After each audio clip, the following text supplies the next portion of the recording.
right. Here we go. How's everybody doing on this Monday afternoon, morning, maybe evening, wherever you are located in the world? Appreciate everybody being here for another edition of Phoenix Suns pregame live show. Sort of a new thing we're doing on Suns Geek here. You know, throughout all this YouTube stuff that I've done, I've really only done a couple live shows, live shows, couple live videos in the past. But this season, I figured I would do live shows pretty much every game, pregame live shows, I should say, and postgame. So I'm not making sense already, and we've been here 2 minutes. So it's gonna be a fun show. Appreciate everybody being here. King J Rock, appreciate you, man. Thanks for being here. Iverson Vlogs, I appreciate you. King J Rock says, love the midday streams. Me too, man. I think it was one of my very first ones I ever did. I think it was the Lakers pregame show. That was one of the best live shows I ever have done. So really excited for these live shows. Let me get a mic test in here. Let me make sure that we're sounding okay. We're going to talk about all the Jae Crowder stuff. We're going to preview the Suns Nuggets game, which is tonight, 6 p.m. Arizona time. I think it's 8 p.m. my time, 7 p.m. Denver time. So let me know how we're all sounding. We're going to be here for a little bit. We're also going to talk about some Phoenix Suns zone defense. We're going to listen to something Monty Williams said, and it's going to be a great show. So I appreciate everybody that's in here. Shout out to my brother who says, it's great to have a day off and watch the show. Let's go Suns. Yes, sir. Let's go Suns. Phoenix Suns basketball is pretty much back, you guys. Preseason is almost done, and the Phoenix Suns season begins October 19th. All right. Shout out to Sonia, says, what's good, everyone? Hi, Geek. Nice to see you midday. Well, thank you guys so much for being here. Thanks so much for spending your time listening to me. But let's get it all started, you guys. Let's dive into the show.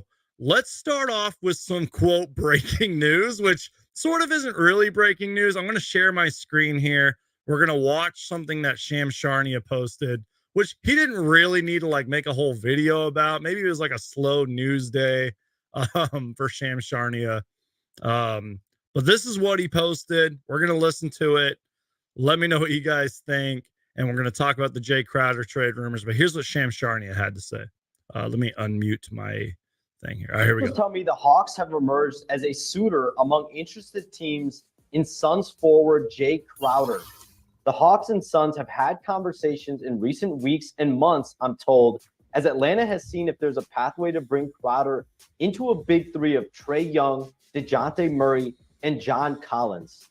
Several teams have been engaged on a potential deal for Crowder, who remains away from the Suns as both sides work on a resolution for his future. So that's what Sham Charania is saying about the Jae Crowder update rumor, if you will. So he pretty much said that the Suns and Hawks have been in talks for months, if not weeks, which I'm sure lots of teams have been in contact with the Phoenix Suns about Jae Crowder, especially when the Suns announced, hey, we're mutually agreeing to part ways and you don't have to come to media day or training camp or anything like that. But the Hawks is kind of interesting. There's a couple of guys I would not mind having on the team. Everyone's thinking it's going to be John Collins, but Shams did mention that they kind of wanted to form a big three there. You know, DeJounte Murray just got traded there. Jae Crowder would be a nice fit to that team. I think Jae Crowder would be a nice fit to a lot of teams that are playoff teams, championship contenders. Off the top of my head, and I don't want to sound like a DeAndre Hunter expert because I'm really not. But DeAndre Hunter was one of those players that I really liked coming out of the 2019 NBA draft. Nice wing defender, can guard multiple positions, played really good in the first round last year against the Heat. I think he had like a 35-point game. So a young, improving talent, Little bit injury prone, which kind of concerns me. But when he's on the court, he's really, really good. And then there's obviously I've seen a few people talk about Bojan Bogdanovic. I hope I'm saying that name right because there's Bogdan Bogdanovic and there's Bojan Bogdanovic. But this one's on the Hawks. And by the way, we used to own him, by the way, years ago. We had the rights to his draft pick. I think he was a draft and stash, and then we traded him away, and then he became like a really good shooter and scorer in this league. So I wouldn't mind him. Now, with DeAndre Hunter, by the way, if I'm correct, his salary is just under 10 million. And Jae Crowder's on an expiring $10 million deal. So the salary's pretty much matched for the most part. John Hollinger pointed that out. And then I went to Sports Track and looked it up. So those are just two off the top of my head. If you guys have any other better Hawks Suns trade deals, let me know. Oh, yeah, I forgot to pull up this graphic too. Should the Suns trade for Jae Crowder? I think I have a poll going right now in the chat. So let me know if you guys think we should trade for Jae Crowder or not. Let me know if there's any potential targets that you guys would want. I saw a couple of my mentions and responses. Someone's like, we should trade for Frank Kaminsky or trade for Aaron Holiday or even Justin Holiday. I don't know if the Suns would do that. I don't know if they would trade Jae Crowder for Frank Kaminsky and Aaron Holiday. I think that would be funny, but I don't think that would happen. I would love for Frank Kaminsky to be back for tons of reasons, but I don't think they're going to trade Jae Crowder for Frank Kaminsky and one of the Holiday brothers, in my opinion. So let's get to some questions and comments here. By the way, if you guys have any questions, comments, let me know. I would love to answer them. Any of your thoughts, just let me know. I will do my best to get to them. Also, you guys stay tuned because later tonight I will be going live post game, talk about the Suns Nuggets preseason game. We're going to be previewing that game here in just a little bit. Let's see. Yeah, thank you, Iverson Vlogs. Bojan is on the Pistons, recently a former Utah Jazz. Bogdan is on the Hawks. Exactly. It's kind of a tongue twister a little bit. They have very similar names, in my opinion. Let's see. I'll answer one question in the chat in a minute. I'll try to get back to that. We're going to stay on the Jae Crowder topic here. I thought you.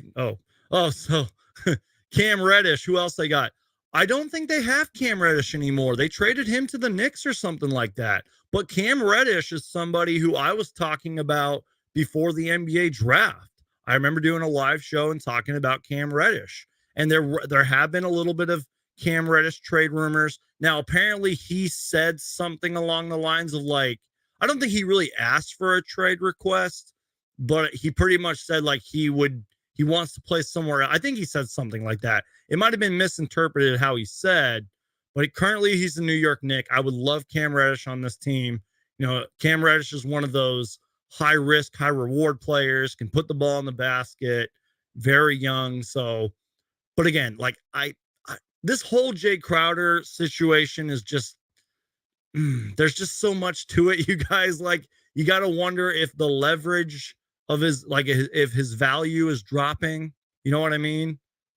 And I wonder if this Jae Crowder trade is taking a lot longer than we thought. And I'm not trying to say that as an anxious Suns fan.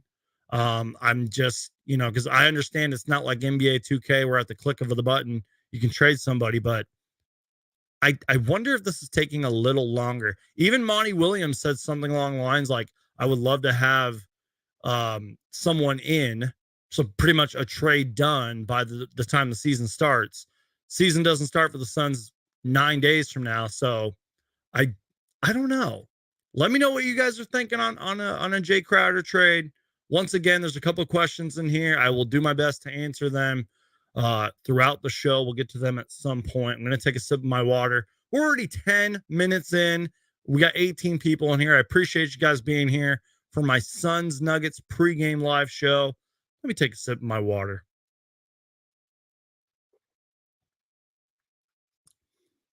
All right. So again, let me know if the Suns should trade for Jae Crowder. Let me check my Twitter poll. Now, I don't have the biggest following in the world, but so far 39 people have voted on Twitter, and 89.7% of people say yes, we should trade Jae Crowder to the Hawks, and 10% of people say no. Now, I want to check the YouTube link here to see what the poll is, because I put a poll in the chat. And once we're done with this, then we will get to the pregame show for the Nuggets and everything. Sorry, I'm just looking at this. Okay, so in the YouTube poll, 17 people have voted. 76% of people say yes. 24% of people say no. All right. So again, any trade ideas, any questions, any comments, let me know. I will do my best to get to them as soon as possible. But let's preview the Suns and Denver Nuggets. So we got some news last night, and I made a YouTube short about it.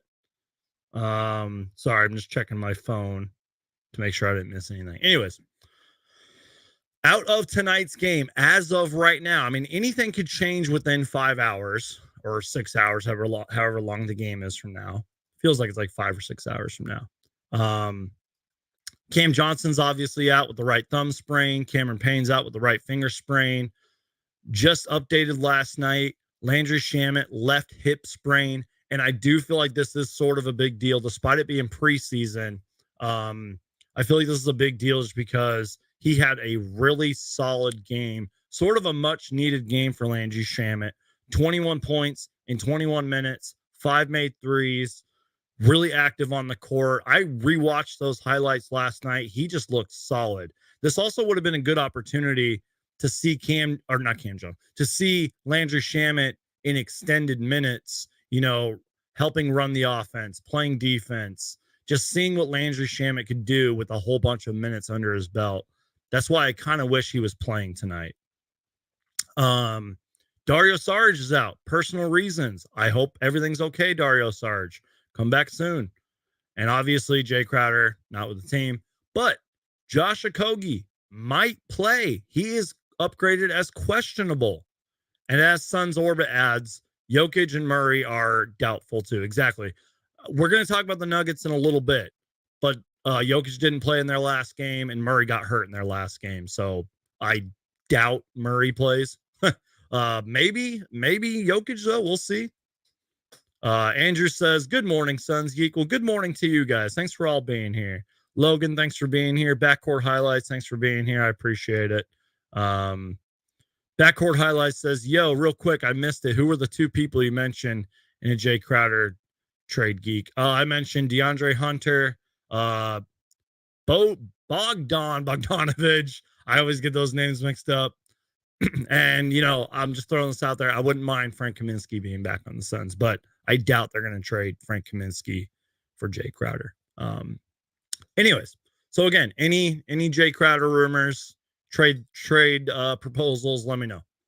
Let's continue on with the Suns Nuggets preview. As I've said in the last 2 YouTube shorts that I've made, the good news with all these injuries, and first off, there's no such thing as, being injured and all that. I hate injuries. I wish that every team could play at full strength. Sorry,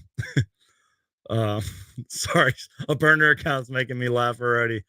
Suns Geek at this hour? I can't sleep in my trash can without Suns Geek streaming. A burner, you're too much, man. I appreciate your comments, though. Anyways, huge minutes. Injuries are never good, but huge minutes for Ish Wainwright. Torrey Craig's probably going to start. Jock Landale, I've said this before. He has looked really, really good in his first 2 games as a Phoenix Sun. Give Jock Landale some big minutes. Dwayne Washington Jr. played most of the fourth quarter and was running kind of a pick and pop, pick and roll with Dario Saric. He's going to get extended minutes tonight. Timothy Luwale Cabaret, I can't say that name right. He's trying to make the roster. Frank Jackson's trying to make the roster. Who am I forgetting? Big minutes tonight for a lot of Suns players. We'll probably see Ayton and Booker and Paul probably play their 20-something minutes. Bridges. But this is a real opportunity for the Phoenix Suns bench to show that they are good. Because I kind of want to make a video about how the Phoenix Suns bench looks really shaky. It looks really bad right now. But I will kind of stay optimistic. It is preseason. Teams are figuring things out. And we're going to talk about the Suns zone defense in a little bit. I wasn't a big fan of the Suns zone defense in the Suns Lakers game, but Monty Williams is kind of testing some things out. We're going to listen to something Monty Williams talked about earlier too. Teams are still figuring things out, you guys. That's what preseason's for. I know that preseason doesn't matter and it's not a big deal, but I like preseason, you guys, because you get to see what your team is going to look like all season. You kind of get a preview of that. You get to experiment with some things. You get to practice pretty much, but it's like a very competitive practice against other guys besides your own. So I really like preseason. Torrey Craig, let me go to the quotes and notes section of this. Quotes and notes. Torrey Craig says, our mentality around here is always next man up. Injuries happen throughout the season. This team always has done a good job of stepping up and being ready. It's going to be the same. I've been going with the guys in that group. I'll be prepared. So Torrey Craig pretty much said he's starting. At least that's what I took away from that. Monty Williams did say that the starting lineup could change based off who Denver starts. And again, we're going to talk about Denver in a little bit here. Really sucks that Dario Saric is out, but I hope that he's okay. Would have loved to see what Dario could do in some extended minutes.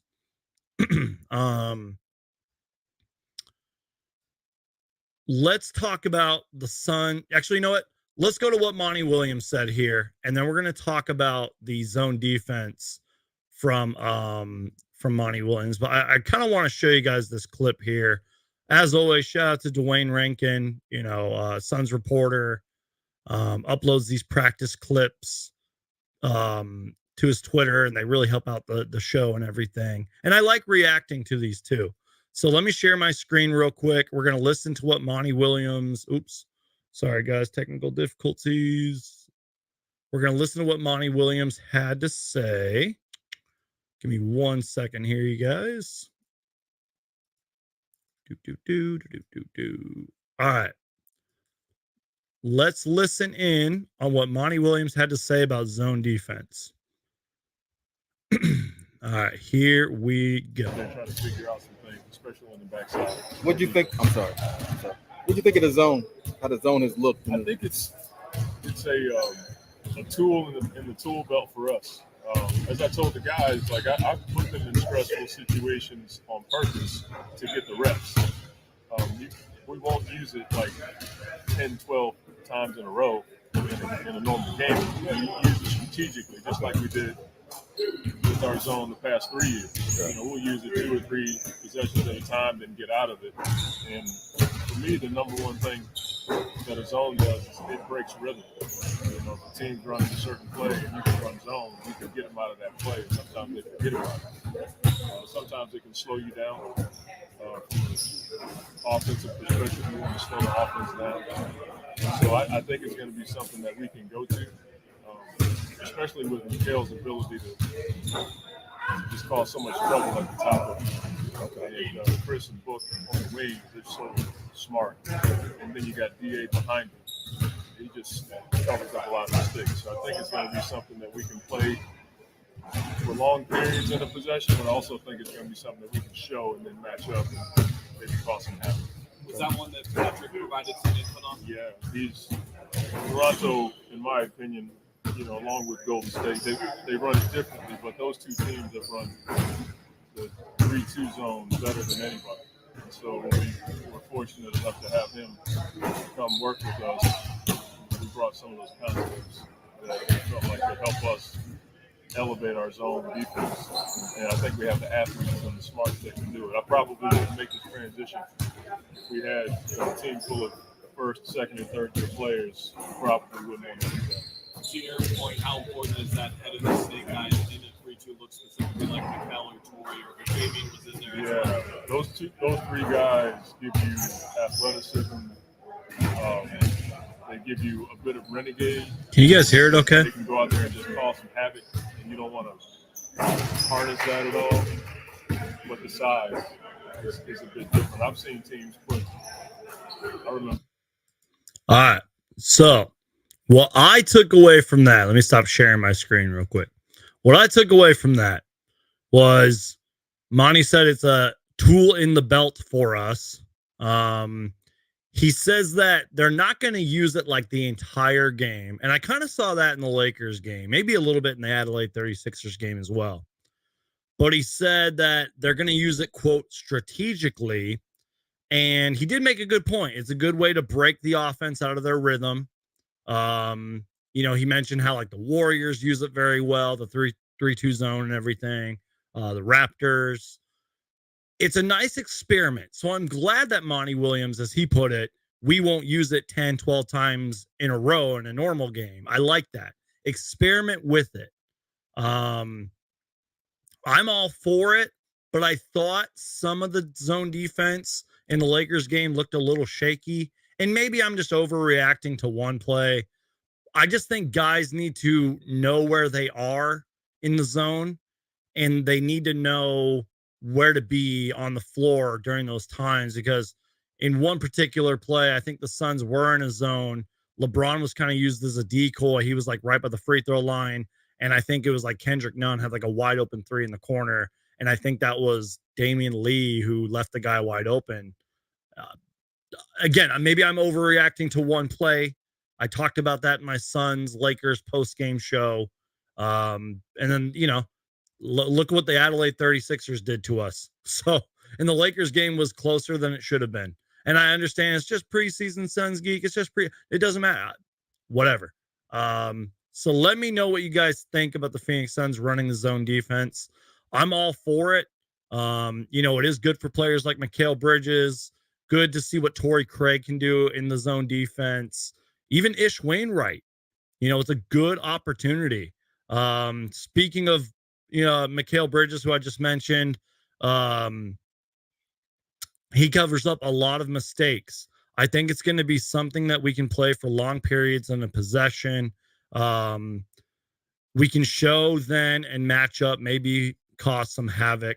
Also, you guys, Monty Williams said that new Suns assistant coach Patrick Mutombo, who, by the way, is not related to the great Dikembe Mutombo, who's not related, said that the zone defense has helped the team with the zone, as he raved about the Raptors and Warriors going zone. That's why he mentioned the Raptors and Warriors earlier. So I'm all for the zone defense. I think it's smart that Monty Williams is going to use it, quote, strategically, gets teams out of their rhythm. And I'm curious to see it. I'm curious to see it in tonight's game. I'm curious to see it. Let me see.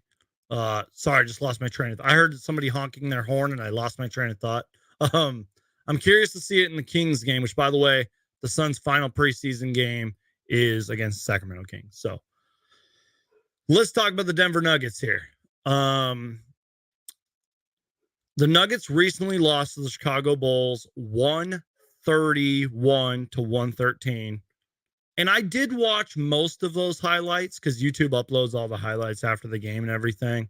By the way, speaking of the Chicago Bulls real quick, have you guys seen Andre Drummond? He looks a little more slimmer, but the guy can apparently hit threes now. The guy's a rebounding machine, and he looks really good in preseason. I don't know why. I just wanted to talk about that. Anyways, so the Nuggets took a 131-113 loss. And head coach Michael Malone of the Denver Nuggets said, and I quote, we're nowhere near where we need to be on defense. That's not good. And I think Monty Williams said something similar recently. The Nuggets gave up 23 fast break points in a loss to the Chicago Bulls. They had 40 points in the paint on them. Their three-point defense was terrible. The Bulls shot 15 for 28 from three, which is good enough for 53%. And as I mentioned, there was no Jokic in that game. Murray got hurt. So if the Suns can kind of look, in theory, if the Suns can kind of look at those notes that I just mentioned and those stats, I think the Suns should take advantage of that. Take advantage of their poor 3-point defense, which the Suns need to work on their own 3-point defense, by the way. But take and make three, Suns, against the Nuggets. Take them on the fast break because they gave up 23 fast break points in that game against the Bulls. So run the fast break. DeAndre Ayton, if Jokic is not in the game, DeAndre Ayton should be in the paint every single possession, flushing it down. Take advantage of those small bodies. Although the Nuggets have a few big men that might be able to give Ayton some annoyance there. But the Suns defense remains a little shaky, in my opinion. Lots of things they need to work on, like I mentioned. Running guys off the 3-point line, perimeter defense, getting back on the fast break defense, you know what I mean? So transition defense, if you will. So those are just some thoughts I just kind of wanted to go over. Again, really curious about how you guys are feeling about the zone defense. Let's get to some comments here. And then we're going to react to something that that I saw on Twitter that I thought was an interesting stat. But let's get to some questions. So I don't want to butcher this name, so I'm not even going to try. Somebody says, Suns regular season, what seed do you have them finishing in? After last year's playoffs, I'm concerned for the team and the chemistry. And I feel like your concerns are valid because I'm a little concerned for the Suns as well, especially after everything that happened in Game 7 during the offseason and all that, losing to the 36ers. Before I answer your question, let me take a sip of my water.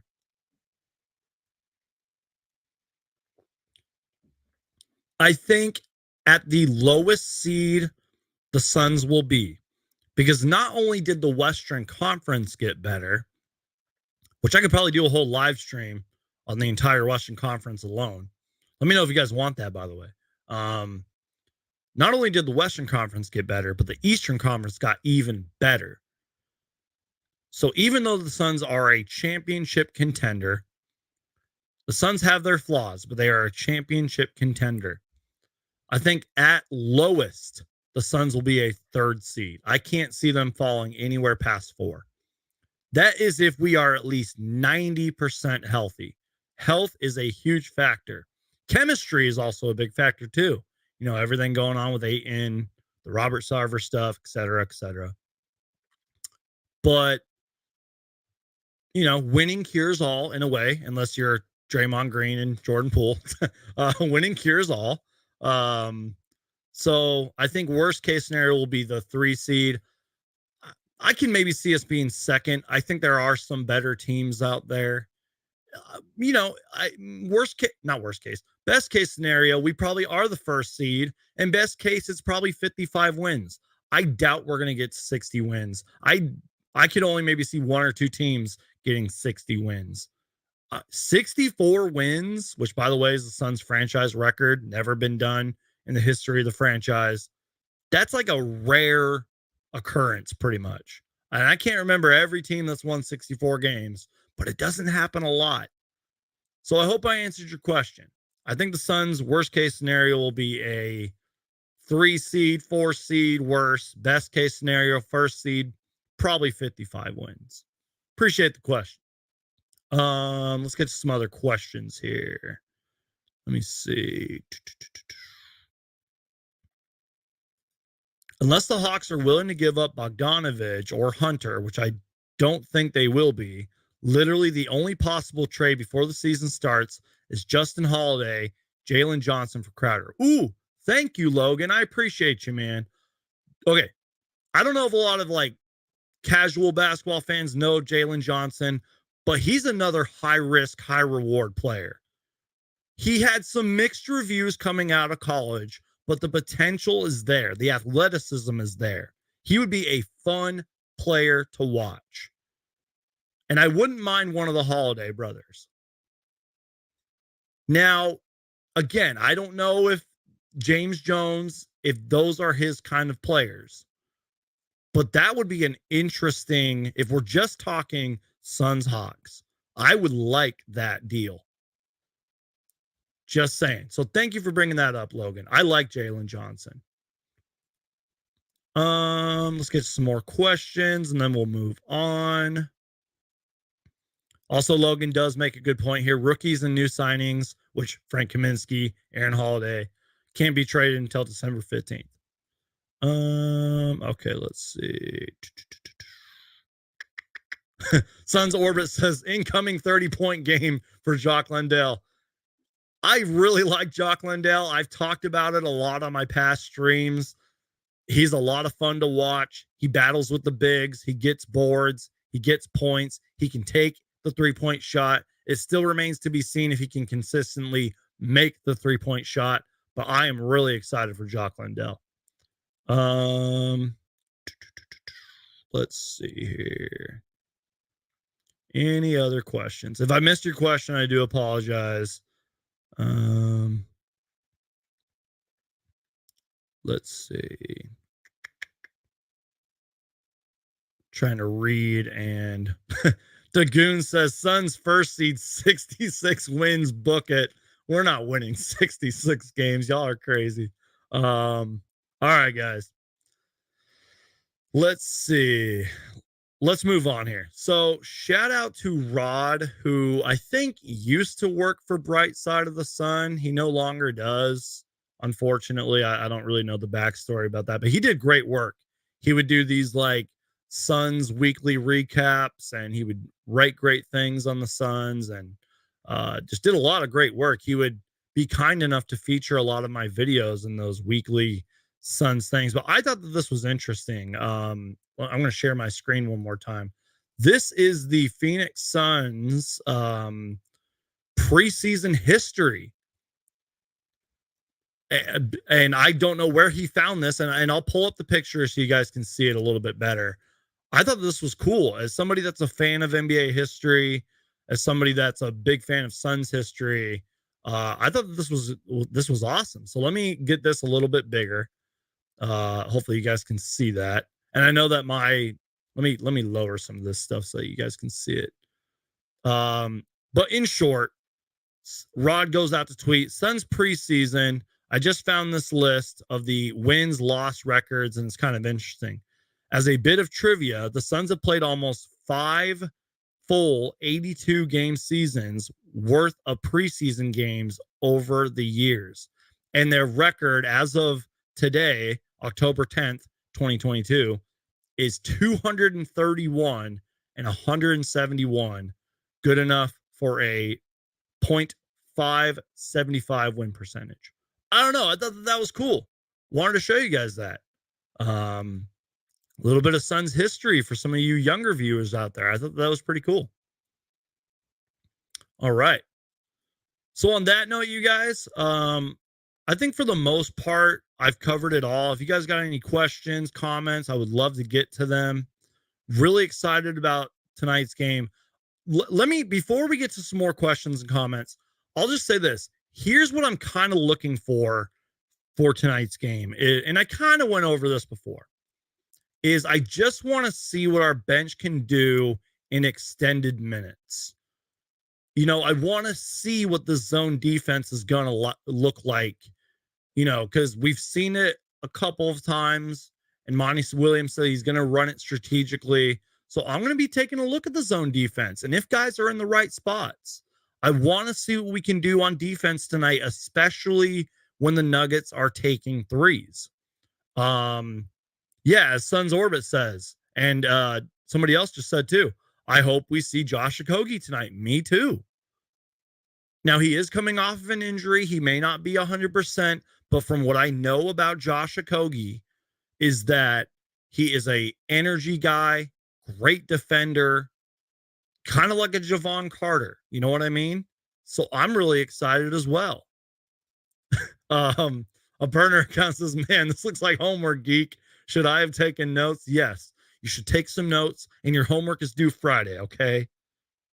Speaking of that, you guys, let me know if you guys are on fall break this week, or if you have like family or kids or whatever that's on fall break, because I'm on fall break this week. So let me know if you guys are on fall break, and let me know what you guys are doing as well. Let's see.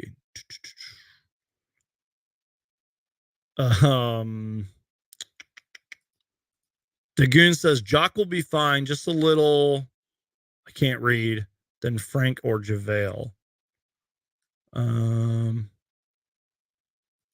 I want the Suns to go after Jonathan Isaac. It's a long shot, but he's coming off of an injury. Look, I am a fan of Jonathan Isaac despite his injury history, but they're not trading Jonathan Isaac. Not yet, anyways. Maybe if the injuries, God forbid, keep happening to him and they're like, look, we just can't do this anymore. Thank you for your service. Goodbye. I can't see them trading for, especially for Jae Crowder. They're not going to do that. And that's really more of where the Magic currently are, because they're a rebuilding team. By the way, you guys, I honestly think the Magic in maybe 2-3 years will be close to a contender, because they are building something special over there. It's not just Paolo Banchero. You know, they got so many different guys over there. Franz Wagner, Markelle Fultz when he plays, Cole Anthony, Mo Bamba. The list goes on and on. They got a lot of young studs over there. And as much as I would love Jonathan Isaac, as much as he would probably be a good fit, especially defensive wise, it's just not happening. It's just, and that, again, it goes more of where the Magic currently are than where we are. Mark says, would you be surprised if Jay doesn't get traded before the season starts? Sort of.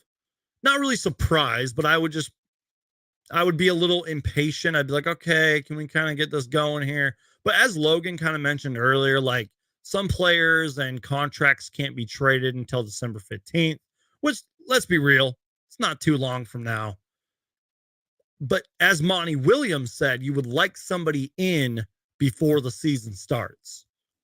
And that's 9 days from now, you guys. So probably, but I wonder if Shams Charania putting out that video maybe mentions that something is brewing. You know what I mean? Maybe because something is kind of on the horizon. Maybe that's why Shams Charania teased us with that video. By the way, I was just waking up when he put that video out, and I was like, oh crap. I was like, I gotta drink some coffee and get up and everything, but it was just Shams Charania with an update. But so I wouldn't really be surprised, but I don't know. Let's see. Suns Orbit says only real Suns fans watch previews of preseason games. I love it. That's so good, Suns Orbit. Go follow Suns Orbit on Instagram, man. He's on Instagram. Go check it out. All right. Logan, I saw your comment. Let me see real quick.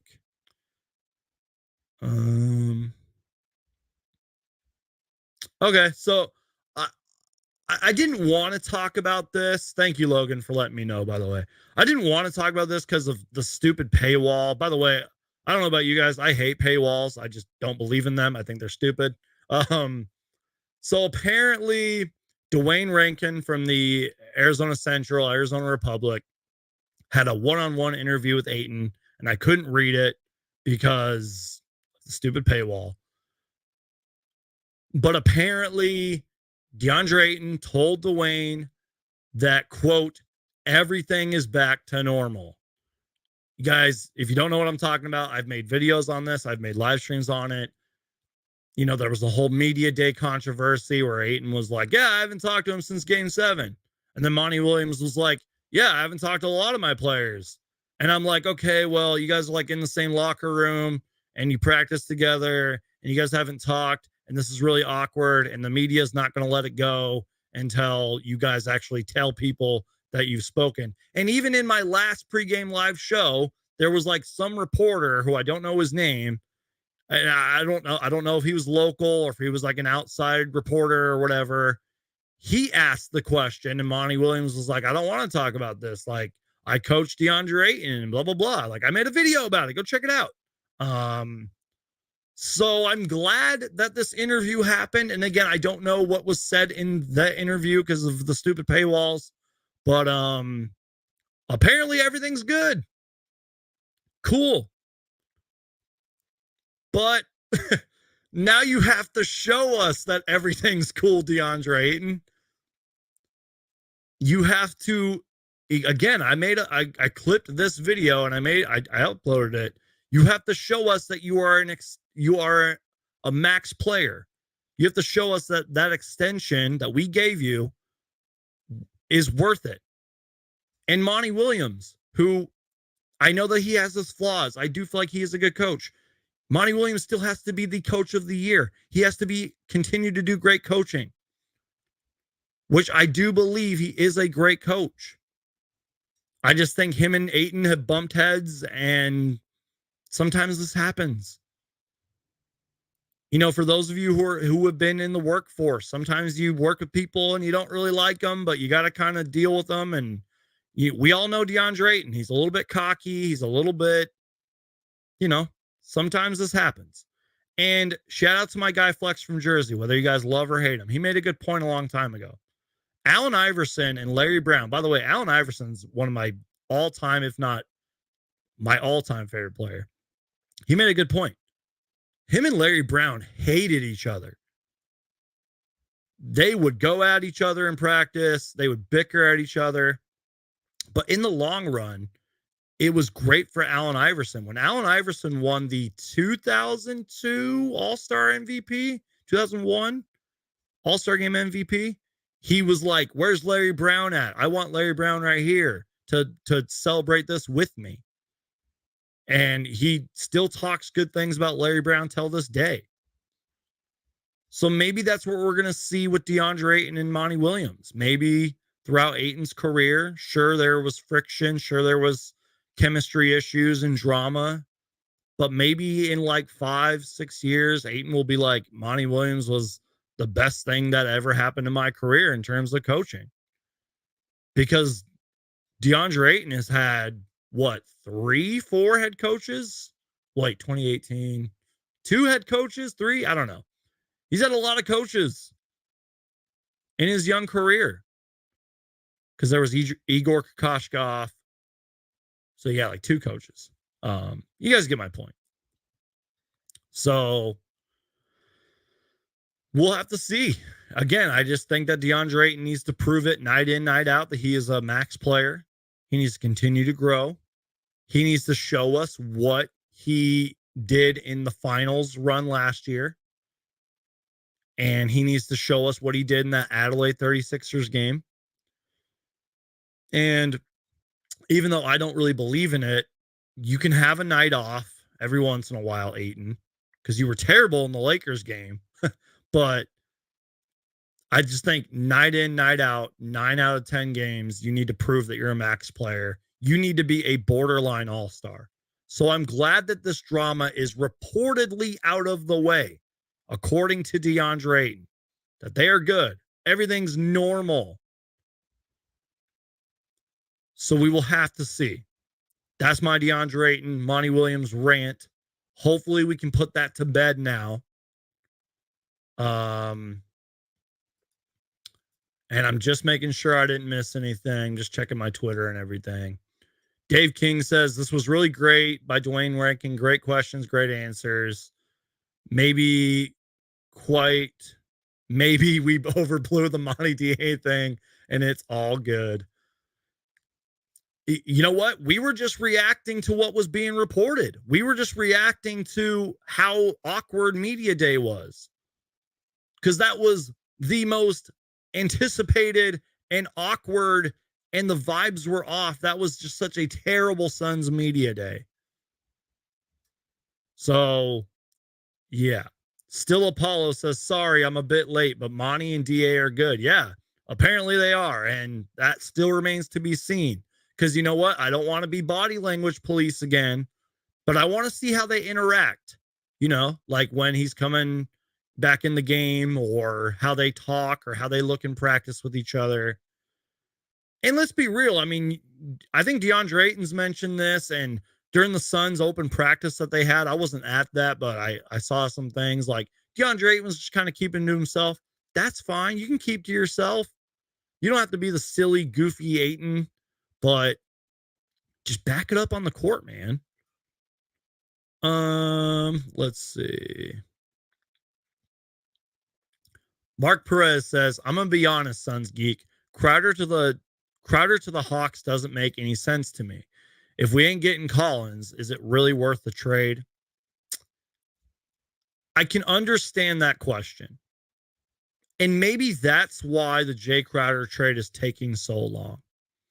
Because you don't, even if Jae Crowder's trade value is dropping, even if the leverage is dropping, you don't want to just trade him for a bag of chips. You know what I mean? But I'll get a little optimistic here with my answer. Is you would maybe want to trade for potential. So sure, you're probably not going to get John Collins. And for anybody who wants to know, yes, I would love John Collins on this team. Do I think he's the answer for us to win a championship? Probably not. But I would love John Collins on this team. But I wonder if you trade based off potential. You know what I mean? You probably don't trade for somebody that's on a expiring contract like Jae Crowder is. You maybe get a guy that's on like a qualifying offer or is a restricted free agent. You get somebody like that.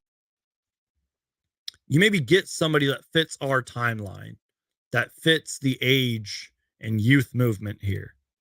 I say youth movement like we're rebuilding, but we're not. You guys get my point. So I wonder if you'd trade for somebody that has a lot of potential. And I understand that the Suns don't draft well and they don't want to have project players or, you know what I mean? They don't want another Jalen Smith. But again, I wonder if you trade based off potential. A burner account says, yeah, me and Monty are cool. He bought me some VC and we hoop a couple of minutes in 2K. Oh, the infamous 2K VC inflation, and I mean inflation. Oh boy. Let's see. Logan says, found some screenshots of the article. Ayton had some great and encouraging answers. Good. Thank you. Breaking news. Ayton punches Monty Williams in the face after Monty took his video games from him and made him go to bed. Here's what Logan has to say. I think this is a quote from the article. Quote, yeah, I may have come to media day just bland, but I wasn't trying to give nobody no damn story or nothing. That's funny, DeAndre Ayton, because you kind of did. But it flipped on me. So I really can't say nothing. Monty and I are talking. Come on. Does DeAndre Ayton watch my videos? Like, did he see that I was like making videos and live streams about it? And DeAndre Ayton watches Suns Geek confirmed? No, he does make a good point though. You know, but someone made this point too. If there was ever a day to not show up, quote, bland, as DeAndre Ayton put it, if there was ever a day to not have negative vibes, media day was not it, DeAndre Ayton. Media day is supposed to be a day of hope and optimism and being excited. And DeAndre Ayton was just like, oh yeah, me and Monty Williams haven't talked, and here's my body language. And could you guys imagine if I did every show like that? If every live show was just like, hey guys, subscribe to Suns Geek and check out my other videos. You know what I mean? Like, that was not the day DeAndre Ayton do that. And he's a young player. That comes with growth. That comes with learning. But if this article sorry, I can't talk. If everything from this article is true, still remains to be seen, but it's a good step in the right direction. So thank you to Dwayne Rankin for actually sitting Ayton down, getting out of it. Maybe I'll look more into it. Maybe we'll talk about it later on tonight's live show, which, by the way, I'm going live post game after Suns Nuggets. So thank you, Logan, for getting that for me. I appreciate you. Suns Orbit says every Suns player watches Suns Geek. I appreciate you, man. Some of them have in the past. I'll be honest with you guys. I've had players retweet my videos, which is always flattering. And I'll tell you this, DeAndre Ayton probably doesn't know my face, but he knows who I am because he retweeted one of my videos that I posted of him. And I've met DeAndre Ayton a couple times. So he probably doesn't know my name or face, but he probably knows who Suns Geek is. I'm willing to bet that. Give DA a brand new gaming setup and all that drama will go away. DA Media Day was like me being asked a question in school at 7 a.m. Amen, brother. Hey, I used to have to work really early in the mornings too, man. And every time someone was like, good morning, I was like, good morning. I was like, even if I had my coffee in me, I was like, good morning. 7 a.m. is just way too early, man. PJ Tucker got a 3-year, $30 million contract at 37. Isn't Jay worth that? Curious what he's looking for. Yeah, apparently the quote sources and the inside knowledge on the whole Jae Crowder situation was that he was not happy that he's going to be coming off the bench and he wanted a contract extension. That's at least from what I know. And I love Jae Crowder, and the Suns are going to miss a lot of Jae Crowder's elements and parts of his game. But I just think it might be a little too late for Crowder in terms of a contract extension. And it is flattering. Like, Jae Crowder wanted to stay here. He wanted to be with the Suns. But we don't live in that world where we can just bring on whoever we want and money doesn't matter. You know what I mean? And maybe there's some behind the scenes stuff that is going to be revealed to us why Crowder wanted out. So, I don't know.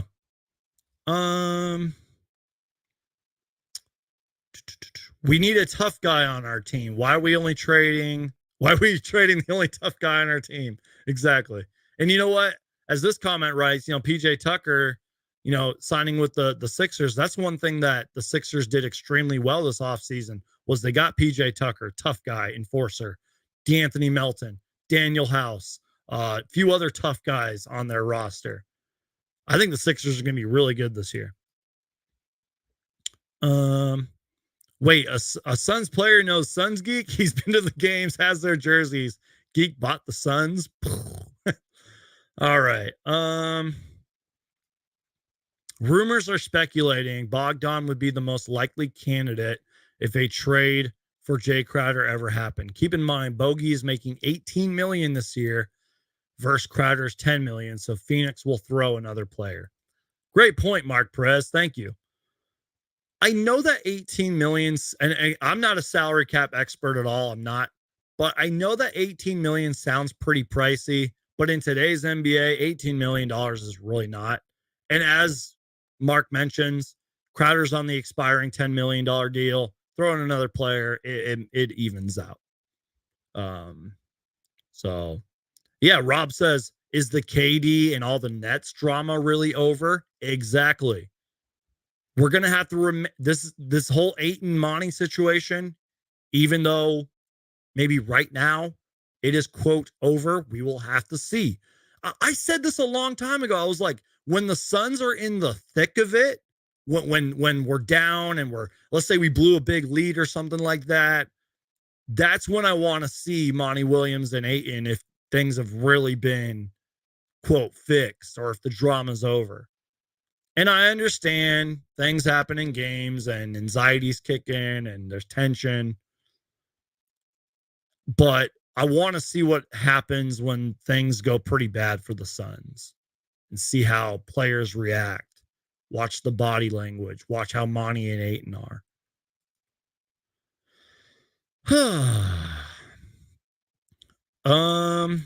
If you guys got any last minute questions, comments, let me know. I think this has been a great live show. I covered what I wanted to cover. If you guys missed this show, by the way, just go back and check it out.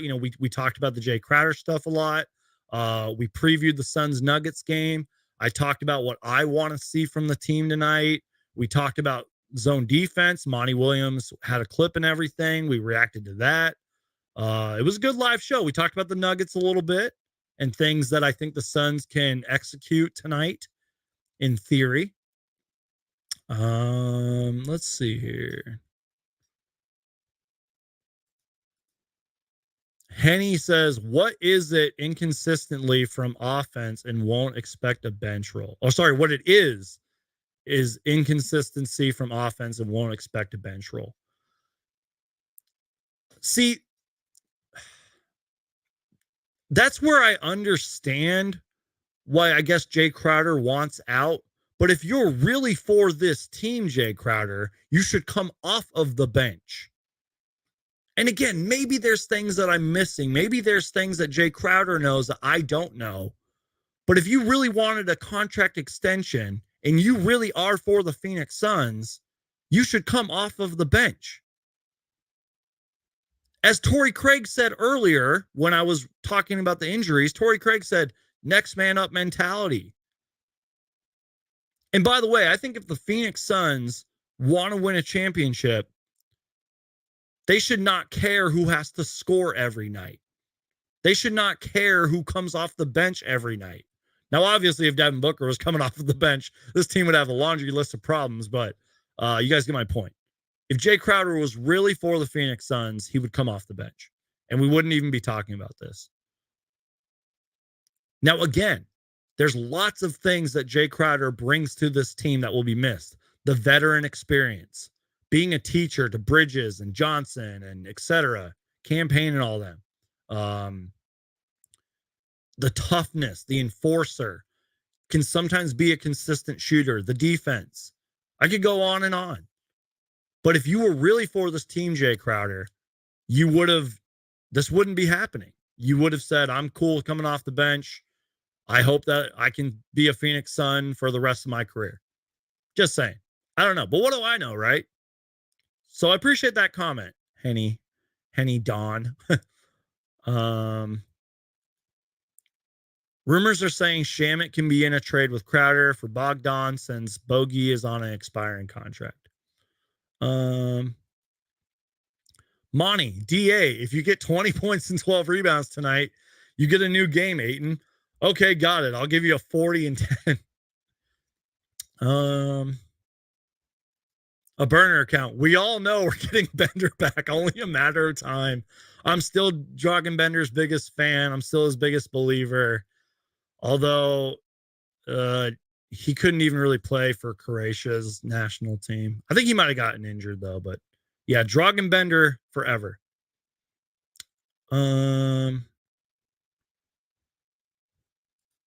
I think Jay is definitely a starter and Cam should be off the bench. Jay is a vet, Cam is not. Yeah, but that doesn't mean that every single veteran in this league should be starting. And Cam Johnson, despite being a very young player, is one of the older, younger players. You know what I mean? I mean, he's like, what, 26, 25? I think.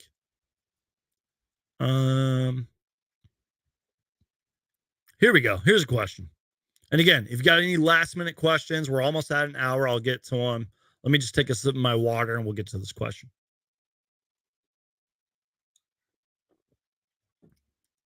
I can hear my dogs getting in a big fight outside. Anyways, Yo Suns Geek, do you think Josh Okogie could take an offensive leap? Great question. And I think that this is something that Josh Okogie recently talked about in a way. I think it would be ideal for him to take an offensive leap. And I will say this. I know that it's Eurobasket. You know, they're European players, different kind of basketball played over there. He did look pretty good in Eurobasket in terms of offense.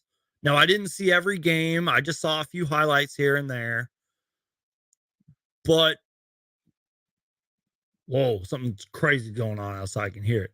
Anyways, but offensively, sorry, I'm totally distracted. I lost my train of thought. Offensively, you would like him to grow, and he could and should take an offensive leap.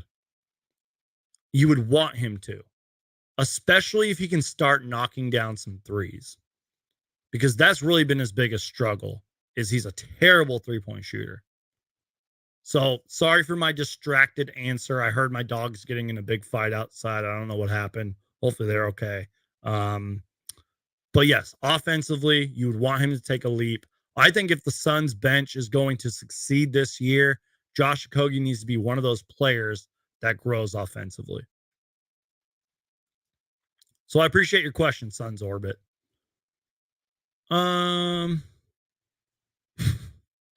Dragonbender's prime was before the draft. That's sad, but that's true.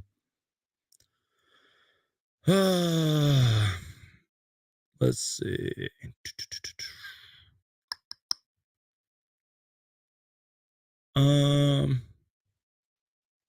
All right, guys. I think that's it. One more question. Should CP3 get heavy minutes? I thought we should have gotten a youngish point guard this offseason to kind of give CP3 a bit of load management. Yeah, I was talking about this with Hawks Hoops on his channel. Chris Paul, I said this before. I was like, I would not want to have that conversation with Chris Paul, because if you know Chris Paul, he wants to play every single second of every single basketball game. The dude is a true hooper, which is why I think even though Chris Paul is aging, I think Chris Paul is going to play till he's like 40, and I'm serious. But you should probably lower some of the minutes. This kind of goes back to the bench. You want to see what he can do. You want to see what the bench can do. So you should maybe lower the minutes if possible. Have that conversation with Chris Paul. Let the younger guys get in there. Let Campaign get in there. Give more minutes to you know, whoever, you know what I mean? So yes and no. And I also think it depends on the health of the team. Because there might be games where Chris Paul's going to need to play like 40 minutes. There's going to be tough games where the Suns are struggling, and we're going to need Chris Paul. And by the way, I think Chris Paul has looked really good in preseason, and I think I'm overlooking it because of everything else that's happened in preseason. But in terms of numbers, I think Chris Paul's looked really good. Hopefully Dwayne Washington Jr. turns into something. Yes. All right, guys. I think that's it. I'm going to save the rest for post game. Do me a huge favor, you guys. Smash that like button. Hulk, smash that like button. Follow me on all the social media links below. Do me another huge favor. And tonight after the game, tune into the Suns Nuggets post-game live show. I'll be going live. I know there's a lot of other Suns content creators that are be going live as well, but I'd appreciate it if you guys would be here. Even if you watch afterwards, please just watch. Leave a comment.